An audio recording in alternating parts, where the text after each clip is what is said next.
नमस्कार मित्रों, नमस्कार। आप सबको मेरा नमस्कार। मेरा नाम अश्विन वैद्य है। आज मैं अच्छी अच्छी बातें सुनाने जा रहा हूँ। जिंदगी जब सांझ की तरह ढलने लगी, जिंदगी जब सांझ की तरह ढलने लगी, तुम समेट लेना आकर खुद में मुझे, तुम समेट लेना आकर खुद में मुझे। रात की तरह ख्वाहिश बस इतनी सी है कि मेरे दिल में तुम्हें जगह देनी होगी।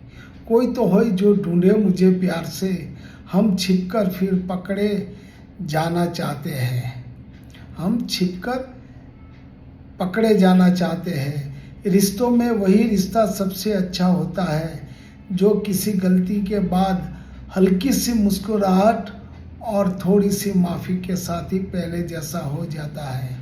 हल्की सी मुस्कुराहट और थोड़ी सी माफ़ी के साथ ही पहले जैसा हो जाता है। Thank you, thank you, thank you.